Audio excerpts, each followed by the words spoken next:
오신 분들도 있고 그게 뭐야? 라고 하면서 궁금해하시는 그런 분들도 있을 것 같습니다. 사실 이 말은 코로나가 한창 심하던, 이제 심한 건 아니죠. 조금 이제 접어드는 작년 7월쯤에 미국의 어느 한 사회학자의 SNS에서부터 시작된 말입니다.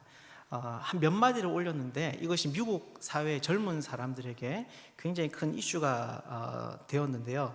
이게 의미하는 것은 뭐냐면 정말 직장을 말 그대로 그만두는 것이 아니라 직장에서 더 이상 적극적으로 일하지 않겠다는 생각, 즉 주어진 일만 하겠다라고 하는 어떤 내면의 심리의 변화를 말하는 겁니다. 실제로 사표를 딱 내는 것이 아니라 내 마음으로부터 이제 적당한 일의 경계를 두고 이제 사직한 사람들처럼 이렇게 일을 하고 하는 것이죠. 그런데 이것은 단지 미국만의 현상이 아니라고 합니다. 중국에서도 비슷하게 탕핑주의라는 말이 또 유행을 했었는데, 이것의 의미가 뭐냐면 아둥바둥 노력하지 않고 최소한의 벌이로만 생계를 유지하겠다라고 하는 생각입니다. 그리고 한국 젊은이들 역시나 사실 이런 많은 생각들을 가지고 있고, 또 어른들이 이런 젊은이들을 보면서 우려를 표할 때도 있습니다. 여러분, 그렇다면 왜 이런 일이 벌어지는 걸까요? 왜 사람들이 자기의 일에 어떤 열정과 열심을 가지지 않고 마음으로부터 이런 생각을 하게 되는 걸까요? 어떤 학자는 이것을 코로나19 사태의 영향이라고 이야기합니다. 그때 보면 굉장히 대량 해고가 회사에서 진행이 되었지만 새로운 사람을 뽑지 않았습니다. 그러다 보니까 나머지 있는 사람들의 일이 과중하게 되었던 것이죠. 그러니까 처음부터 사람들이 이런 마음을 가지고 회사에 들어오지는 않았다는 겁니다. 회사에서 조용한 사직을 마음을 가지고 있는 사람들이 처음에는 정말 이 열심히 회사에 들어오기 위해서 노력을 했고, 또 초창기에는 정말 시간과 마음을 쏟아서 이 일을 했던 것이죠. 그런데 어느 날 갑자기 현실을 깨닫게 되는, 현실에 대한 이 눈이 확 열린 것입니다. 그래서 그 회사에서 아무리 노력을 해도 정말 내 인생을 밀어넣어서 회사에서 요구하는 만큼 일을 해내더라도 그것이 나에게 주는 보상이 너무 미미하고, 또 그러다 보니까 자신의 일과 행복은 다른 영역에 있다라고 하는 것을 사람들이 깨닫게 된 것이죠. 우리 이것을 이제 젊은이들이 현자 타임이라고 이야기하는데, 현실 자각 타임 이렇게 표현합니다. 이 현실을 딱 깨닫게 된 거예요. 그래서 그때부터 사람들이 어떻게 하냐면 빨리 해치울 수 있는 일도 적당한 속도로, 또 충분히 할 수 있는 일도 적당한 양을 정해서 무리하지 않는 선안에서 일을 하게 되는 겁니다. 그런데 이것은 가만히 생각을 해보면 우리 직장에서만 일어나는 일은 아닌 것 같습니다. 바로 우리 신앙생활 가운데서도 이런 모습이 있을 수 있는 것이죠. 교회를 더 이상 안 다니는 것은 아닙니다. 하나님을 더 이상 안 믿는 것은 아닙니다. 하지만 어느 순간 우리 신앙생활에 대해서 마음을 정리하는 것입니다. 적당히 하자. 물론 처음부터 그런 사람들은 없겠죠. 처음에는 하나님도 좋고 예수님도 좋고 또 교회도 너무 좋아서 신앙생활을 시작을 했을 겁니다. 하지만 신앙생활을 해 나아가면서 주어지는 여러 가지 어려움과 그 반대들이 오늘날에 그것에 몰입하는 것을 어리석은 것처럼 보이게 만드는 것이죠. 그런데 이것은 참으로 위험한 일입니다. 왜냐하면 직장 생활에서의 이 조용한 사직의 최악의 경우는 해고로 끝이 나지만, 우리 신앙생활에 있어서의 최악의 경우는 바로 영적 버려짐이기 때문입니다. 즉 신앙생활에서 조용한 사직은 우리 육체를 넘어서 영혼을 위협할 수 있는 그런 일이 될 수 있다라고 하는 것이죠. 그렇기 때문에 오늘 우리는 이 본문에서 말하는 마가의 이야기에 귀를 기울일 수 있어야 됩니다. 왜냐하면 오늘 마가가 주님의 말씀을 따라가는 사람들에게 어려움이 왔을 때 왜 넘어지는지, 왜 우리가 그것에 잠식되는지에 대한 이유와 그것에 대한 근본적인 해결책을 알려주고 있기 때문입니다. 그래서 오늘은 이 이야기를 통해서 어떻게 예수 그리스도를 따라가는 삶 가운데서 고난을 이길 수 있는지, 그리고 고난에 관해서 우리가 알아야 될 것은 무엇인지를 함께 살펴보는 그런 시간을 가지도록 하겠습니다. 오늘 본문의 앞뒤의 이야기를 좀 살펴보면 예수님께서 하셨던 비유의 가르침이 끝나는 지점에 있습니다. 주님께서 앞에서 우리가 잘 아는 네 가지 밭과 여러 가지 하나님 나라에 관한 이야기를 비유로 말씀을 하시는데, 여기에서 끝이 나고 그분의 사역이 일단락이 되는 것이죠. 그래서 예수님은 자리를 이동합니다. 우리 35절인데요. 35절을 한번 읽어보겠습니다. 그날 저물 때에 제자들에게 이르시되 우리가 저편으로 건너가자 하시니. 네, 여기 보면 예수님께서 제자들에게 바다 건너편으로 가자 이렇게 말씀하십니다. 그런데 제자들의 입장에서 가만히 생각해 보면 이것은 굉장히 부담스러운 이야기였습니다. 여러분 왜 그렇습니까? 우리가 여행을 가보신 분들은 알지만 여행 갈 때에는 사실은 제일 중요한 것이 잠자리와 식사입니다. 그래서 우리는 여행을 가기 전에 많은 조사를 하고 또 계획도 세우죠. 과연 어떤 숙소가 좋을까? 또 어떤 음식이 그 지역에서 정말 우리가 먹을 수 있는 음식일까? 그래서 이것을 다 신중하게 결정한 다음에 이동을 합니다. 그런데 지금이 언제입니까? 바로 날이 저물 때입니다. 그래서 지금 이 여행지를 옮긴다라고 하는 것은 자칫 잘못하면 이 제자들과 예수님의 무리가 노숙을 해야 될 수 있는 그런 상황, 그리고 혹은 밥을 굶어야 될 수 있는 그런 상황일 수 있다라고 하는 것입니다. 그래서 지금 예수님의 제자들의 입장에서 예수님의 이런 요청은 굉장히 불합리하게 보일 수 있는 것이죠. 그런데 제자들은 여러분 어떻게 반응합니까? 우리 36절도 한번 읽어보겠습니다. 그들이 무리를 떠나 예수를 배에 계신 그대로 모시고 가매 다른 배들도 함께 하더니. 네, 여기에 보면 예수를 배에 계신 그대로 모시고 가매라고 되어 있습니다. 여러분 이것이 무슨 말입니까?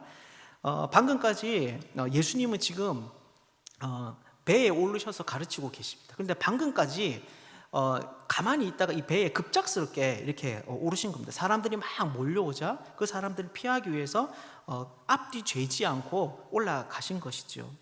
그래서 지금 이 상황은 어떻게 보면 꼼꼼하고 또 신중한 사람들에게 있어서 당황스러울 수 있습니다. 지금 다른 곳으로 건너가자라고 하는 이런 예수님의 모습이 굉장히 급작스러울 수 있는 것이죠.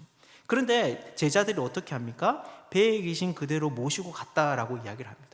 그러니 이 말은 어떤 말이냐면 바로 제자들이 예수님에게 있어서 그분의 명령에 대해서 어떤 토도 달지 않았다라고 하는 그런 것을 나타냅니다. 불평이 있을 수도 있고 또 불만이 있을 수도 있지만 이 사람들은 자기의 그런 모든 생각들을 다 접어놓고 주님의 말씀에 그대로 순종하고 있는 것이죠. 오늘 장면에서 제자들만 이런 모습을 보이고 있는 것은 아닙니다. 왜냐하면 36절 끝을 보면 다른 배들도 함께 하더니 라고 말을 하고 있습니다. 즉 다른 배들도 지금 예수님이 가는 이 배가 어디로 가는지 또 어떻게 가는지 왜 가는지도 모르지만 그냥 예수님이 가시는 그 뒤로 쫓아가고 있는 겁니다. 그러니까 이 장면을 통해서 우리가 알 수 있는 것은 뭐냐 하면 바로 지금 예수님을 따라가고 있는 이 무리들이 예수님께 순종하고 있다라는 겁니다. 예수님을 자기의 지도자로 또 리더로 인정하고 그에 합당한 존중을 보여주고 있는 것이 지금 예수님에 대한 말씀의 반응을 보이는 사람들의 모습이다라고 하는 거죠. 그런데 이런 여정 가운데 갑자기 생각하지 못한 일이 생깁니다. 우리 37절인데요. 한번 읽어보겠습니다. 큰 광풍이 일어나며 물결이 배에 부딪혀 들어와 배에 가득하게 되었더라. 네, 어떤 일이 벌어졌습니까? 광풍이 몰아쳐 온 것이죠. 폭풍이 온 것입니다. 그것이 얼마나 심했든지 물결이 배에 부딪혀 들어와 배에 가득하게 되었다라고 합니다. 여러분 그러니 지금 이 상황은 여러분 어떤 것입니까? 한번 생각을 해보십시오. 배는 사람을 싣고 물건을 싣고 나르는 중요한 이동 수단이지만 무한정으로 아무거나 다 실을 수 있는 것이 아닙니다. 분명히 어느 정도의 선이 넘어가면 그것은 침몰하게 되어 있습니다. 그런데 지금 어떤 상황입니까? 물이 쳐서 계속 뱃속으로 들어오고 있습니다. 아마 사람들은 가만히 있지 않았을 겁니다. 물이 뱃속으로 들어왔을 때 힘을 다해서 자기 안에 가득 차 오르는 이 물을 막 퍼내려고 그렇게 노력을 했을 겁니다. 그런데도 이 물이 점점 차올라서 배가 지금 침수하게 된 것이죠. 그러니까 지금 제자들은 이 상황에서 어떤 것을 느끼냐면 바로 생명의 위협을 느끼는 것입니다. 정말 우리 이 상황을 어떻게 지나가지? 어떻게 이 광풍을 우리가 벗어날 수 있을까? 이런 고민이 아니라 정말 까딱 잘못하면 다시는 자기의 사랑하는 가족들을 보지 못할 수도 있겠구나. 다시는 내가 그 그리운 음식과 또 좋은 우리 친구들을 다 보지 못할 수도 있겠구나라는 어떤 그런 두려움 가운데 제자들이 몰려 있는 것이죠. 그래서 이들이 보이는 행동에 사실 이해가 갑니다. 예수님에 대해서 그들이 전혀 다른 행동으로 반응을 하고 있는데요. 우리 38절을 한번 읽어보겠습니다. 예수께서는 고물에서 베개를 베고 주무시더니 제자들이 깨우며 이르되 선생님이여 우리가 죽게 된 것을 돌보지 아니하시나이까 하니. 네, 여기에서 뭐라고 이야기합니까? 선생님 우리가 죽게 된 것을 돌보지 아니하시나이까 이렇게 말을 합니다. 방금 전까지 예수님을 존중하고 따르는 자들이 예수님에게 따지고 있는 것이죠. 여러분 이 말에 무엇이 담겨져 있습니까? 원망이 담겨져 있습니다. 예수님의 말씀에 항의하는 마음이 담겨져 있습니다. 왜냐하면 지금 이 저녁에 무리에서 떠난 이 여정은 제자들이 선택한 것이 아니기 때문입니다. 예수님께서 분명 먼저 길을 떠나자고 제안을 했고 제자들은 그것을 그냥 따라온 것이죠. 그런데 지금 와서 어떻게 예수님께서 하고 계시는 겁니까? 자기들은 생명의 위협을 느끼고 있는데 정말 까딱하면 자기가 죽게 될 수도 있는 상황 가운데 예수님께서 오자고 하셔놓고 자기가 지금 잠을 주무시고 계시는 겁니다. 자기가 죽을 것 같은 상황이 되었음에도 불구하고 아무런 신경을 쓰고 있지 않은 그런 예수님의 모습을 제자들이 보게 된 것이죠. 그런데 예수님은 이런 상황 속에서 제자들의 이런 두려움 또 불평 원망과는 전혀 다르게 반응을 하십니다. 무엇이라고 말씀을 하십니까? 우리 40절인데요 읽어보겠습니다. 이에 제자들에게 이르시되 어찌하여 이렇게 무서워하느냐 너희가 어찌 믿음이 없느냐 하시니. 네, 예수님이 뭐라고 이야기를 하십니까? 바로 너희가 믿음이 없다라는 것입니다. 즉 너희들이 지금 이렇게 두려워하는 것은, 염려하는 것은, 이 광풍이 몰려와서 너희가 이렇게 위기에 몰려있다고 생각하는 것은 내가 활약을 하지 않아서가 아니라 내 역사가 부재해서가 그런 것이 아니라 너희 믿음의 부재 때문이다라고 주님께서 말씀을 하고 있는 것이죠. 여러분 왜 그럴까요? 왜 예수님은 당연할 수 있는 이런 제자들의 불평과 불만을 그들의 믿음 없음 때문이라고 말씀을 하고 계시는 걸까요? 이것은 이 장면을 한번 좀 잘 생각해 보면 알 수 있습니다. 저자가 이 폭풍우가 몰아치는 이 배의 모습을 우리에게 보여주면서 강조하고 있는 모습이 있거든요. 지금 바깥에는 굉장히 폭풍우가 몰아치고 있습니다. 그래서 배가 곧 잠기려고 합니다. 그런데 오늘 38절을 보면 예수님께서 베개를 베고 주무신다라고 이야기를 합니다.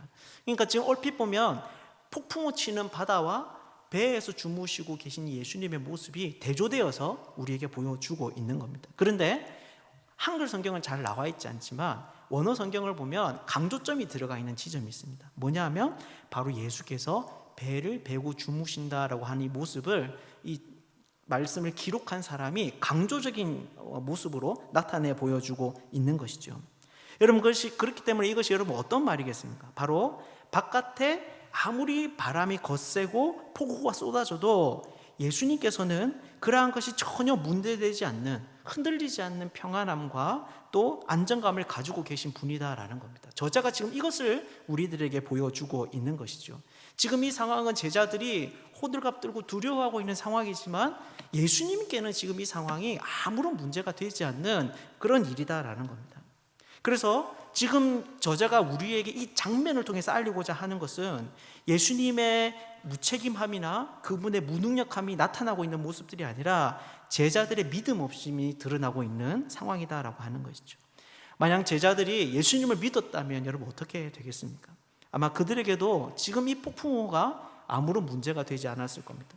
아무리 폭우가 몰아쳐도 그들도 예수님처럼 함께 잠을 청하거나 휴식을 취하게 되었을 거라는 것이죠. 사랑하는 여러분, 이것은 오늘날 우리들도 마찬가지입니다. 우리들의 삶 역시나 예수님의 말씀을 따라서 결단하며 또 순종하며 나아갈 때 언제나 그 길이 순탄하지만은 않습니다. 하나님이 그렇게 먼저 요구하셨음에도 불구하고 그분이 주도하시고 우리는 그분의 말씀에 순종했음에도 불구하고 오늘 본문에 나오는 이 폭우와 광풍과 같은 그런 폭풍과 같은 일들을 만날 수 있다라고 하는 것이죠. 그렇기 때문에 이때 우리가 하나님을 믿지 못하면 여러분 어떻게 되는 것이겠습니까? 바로 오늘 제자들처럼 그렇게 반응할 수 있는 겁니다. 두려움과 염려 속에서 왜 하나님께서 가만히 계시냐고, 왜 이러한 위기 속에서 침묵하시냐고, 하나님이 나를 이렇게 불러놓고 왜 책임지지 않으시냐라고 하나님을 원망할 수 있다라고 하는 것이죠. 그러면 결국 여러분 어떻게 되겠습니까? 그 순간에 광풍이 지나가더라도 이후에는 하나님에 대한 기대를 접게 될 것입니다. 신앙을 완전히 저버리는 것은 아니지만 눈에 뭔가 보이지 않을 때에 하나님의 일을 믿고 뭔가를 선택하는 것은 위험하기 때문에 적당히 해야 되겠다라고 하는 어떤 경험적인 지식이 우리 안에 쌓이게 되는 것이죠. 하지만 오늘 본문에 예수님은 능력이 없으셨기 때문에 가만히 계셨던 것이 아니라고 말합니다. 그분은 무책임하기 때문에 무책임하시기에 광풍 중에 주무시고 계셨던 것이 아니라고 말을 합니다. 오직 그분은 제자들과 전혀 다른 상황에서 이 문제에 대한 다른 이해와 다른 관점을 가지고 계셨기 때문에, 그래서 지금 이 문제가 그분께는 아무런 위협이 되지 않았기 때문에 이 상황을 허락하고 계셨던 것이죠. 사랑하는 여러분, 여러분들은 어떻습니까?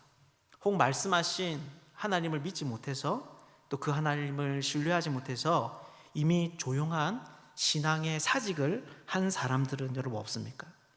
우리와 전혀 다른 상황에 대한 이해와 계획을 가지신 그 하나님을 여러분 믿지 못해서 걸려 넘어져 계신 분은 여러분 없습니까? 하나님의 계획을 실패하게 할 만큼 심각한 문제는 이 세상에 없습니다. 하나님의 평안을 깨뜨릴 만큼 위급한 일은 없고, 하나님이 우리를 보호하시지 못할 만큼 위험스러운 일은 이 세상에 없습니다. 우리가 하나님께 대해서 정말 이런 믿음을 가질 수 있으면 좋겠습니다. 그래서 예수 그리스도의 제자된 우리가 말씀을 쫓아가는 여정 가운데 혹 그분이 주무시고 계신 것 같더라도, 때로는 무능하고 또는 내 삶에 관심이 없으신 것 같더라도 온전히 그분을 의지할 수 있으면 좋겠습니다.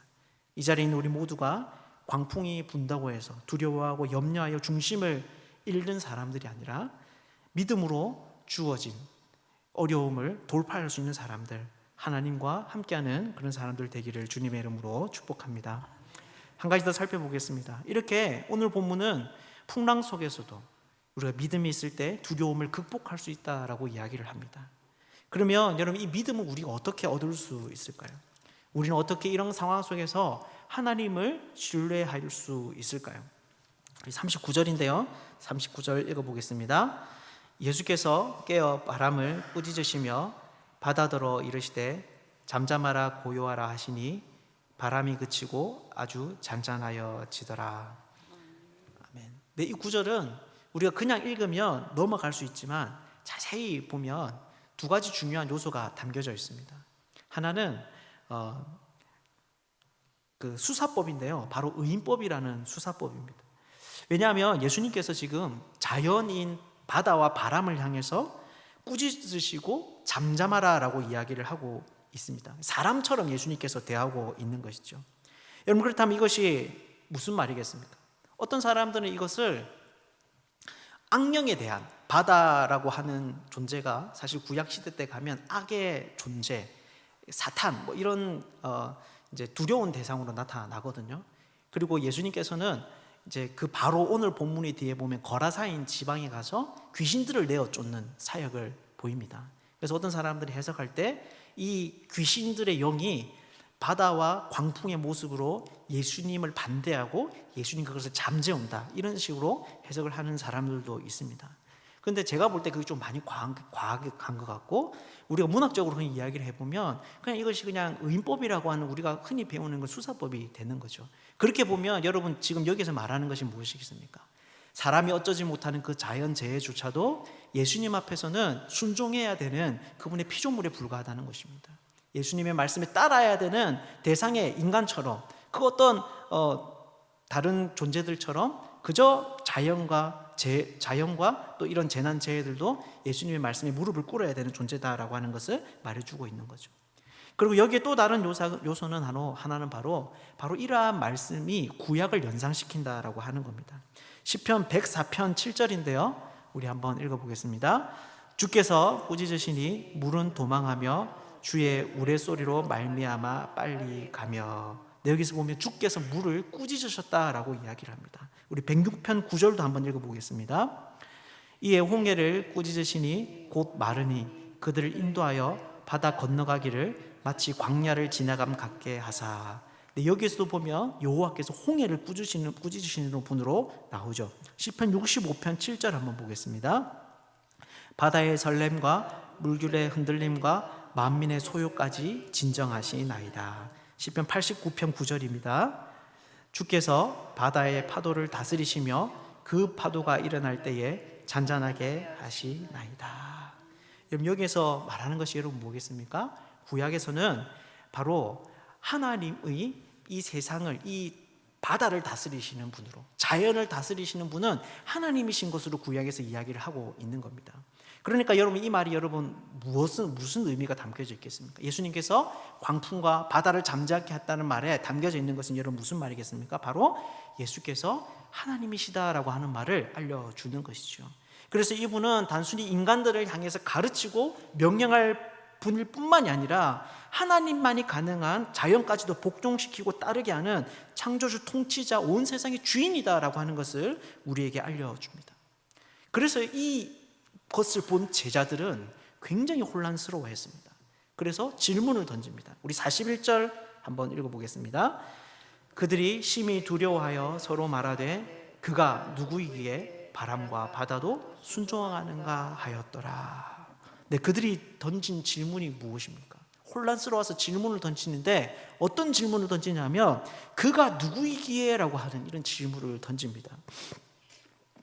도대체 자기들과 함께하는 예수님이 누구냐라고 하는 것이죠. 그런데 이것은 사실 이상한 질문입니다. 왜냐하면 제자들은 예수님과 이미 많은 시간을 함께 했기 때문입니다. 예수님과 함께 다니면서 그분이 병든 사람을 고치는 것, 가난한 사람을 먹이는 것, 그리고 또 심지어 오늘 본문의 앞에 이야기를 보면 4가지 밭의 비유가 나오는데 또 하나님 나라에 관한 또 여러 가지 비유들이 나오는데 예수님께서 제자들을 불러서 그 비유에 대해서 해석해 주는 이야기를 또 보여줍니다. 그러니까 제자들은 예수님을 옆에서 보고 듣고 배웠을 뿐만이 아니라 굉장히 그분과 친밀한 관계를 맺은 그런 사람들이었다라고 하는 것이죠. 그런데 지금 이들이 와서 뭐라고 이야기합니까? 그가 누구이기에? 라고 질문을 던지고 있는 겁니다. 여러분, 그렇다면 왜 이 제자들이 예수님께 대해서 다시 질문을 던지고 있는 걸까요?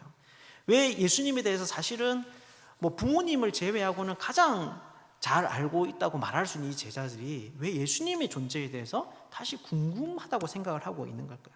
그것은 바로 이 제자들이 유일신론적 신관을 가지고 있었기 때문입니다.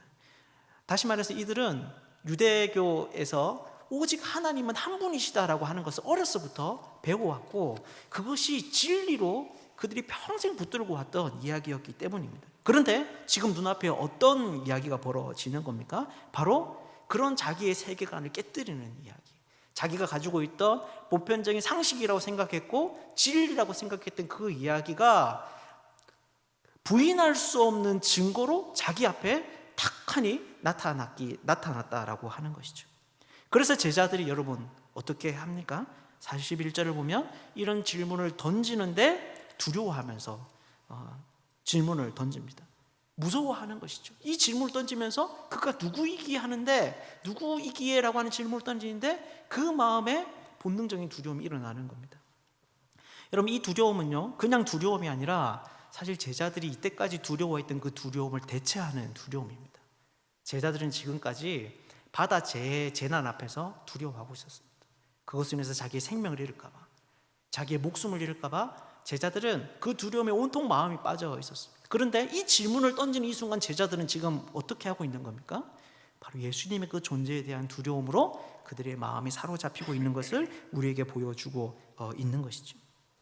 여러분, 그렇다면 결국 이것이 우리에게 말해주는 것이 무엇입니까? 오늘 본문은 우리가 어떻게 우리에게 주어지는 반대로 인한 두려움을 이기는 믿음을 우리가 가질 수 있다라고 이야기를 하고 있는 겁니까? 바로 예수님을 우리의 보편적인 신앙적인 상식적인 기준을 깨뜨리는 분, 그분을 우리가 생각하는 어떤 삶의 현상의 기준과 상식을 깨뜨리는 분으로 우리가 만나게 됐다라고 하는 것입니다. 그것이 누구입니까? 바로 창조주이신 예수님, 온 세상을 다스리시는 분이시고 온 세상의 모든 것을 결정하시는 주권자로서의 그 예수님을 우리의 삶 가운데 깨닫게 될 때, 그래서 그것을 깊이 생각하게 될 때 우리는 말씀을 따라 살아가는 반대가 만들어내는 그 두려움을 극복할 수 있는, 세상이 주는 두려움을 하나님에 대한 두려움으로 대체할 수 있는 그런 믿음을 우리가 가질 수 있다라고 하는 것이죠. 사랑하는 여러분, 여러분들은 어떻습니까? 지금 여러분들은 하나님보다 여러분을 반대하는 그 대상을 더 두려워하고 있지는 않습니까? 물론 말씀을 따라가는 삶에서 주어지는 그 반대들은 정말 우리를 고통스럽게 할 때가 많이 있습니다. 왜냐하면 그것은 실제로 내가 가장 소중하게 여기는 것, 또 귀하게 여기는 것을 잃거나 훼손하는 것과 관련이 있기 때문입니다. 그것은 어떤 사람들에게 있어서 젊음이 되기도 하고, 어떤 사람에게는 건강이 되기도 하고, 자식이 되기도 하고, 또 돈이 되기도 하고, 지위가, 명예가 되기도 합니다. 그래서 우리는 그것을 잃을 때 마치 내가 죽는 것과 같은 공포를 느낍니다. 사업이 망하게 될 때, 정말 자식이 잘못된 길로 가게 될 때, 건강을 잃어버릴 때 우리는 하늘이 무너진 것 같은 그런 큰 마음의 고통을 경험하게 되는 것이죠. 하지만 오늘 본문은 뭐라고 이야기를 합니까? 하나님은 우리가 그토록 두려워하는 죽음으로부터 우리를 일으킬 수 있는 분이고, 완전히 망한 것 같은 사람도 가장 부하게 만들 수 있는 분이고, 이 세상의 끝자락에 밀려나서 누구의 주목도 받지 못하는 사람을 가장 위대하고 존귀한 분으로 세울 수 있는 그런 절대자이고 창조주이고 다스리시는 분이라고 우리에게 말을 하고 있는 겁니다. 오늘 우리가 풍랑이는 이 배에 탄 제자들처럼 예수님에 대해서 다시 한번 깊이 생각할 수 있으면 좋겠습니다. 주님께서 우리에게 여행을 보내실 때 제자들만 보내지 않았습니다. 어디로 갈지, 왜 가는지, 어떻게 가야 되는지 제자들은 몰랐지만 그들에게는 예수님이 그 배에 함께 타고 계셨던 것이죠. 우리가 믿음의 여정을 해가는 이 과정 가운데 주님이 우리와 함께 하심을 생각할 수 있으면, 기억할 수 있으면 좋겠습니다.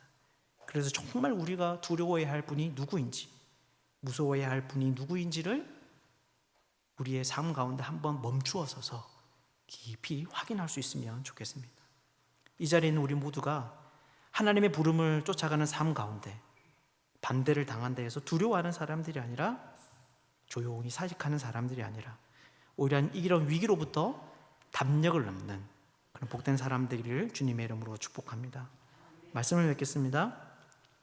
오늘 서두에서 말씀드렸던 신앙에서의 조용한 사직은 앞 문맥에 나오는 네 가지 밭의 비유와도 깊은 관련이 있습니다. 네 가지 밭 우리가 너무 잘 알죠. 돌짝밭, 길과 가시던 뿔, 또 좋은 밭, 네 가지 밭이 나오잖아요.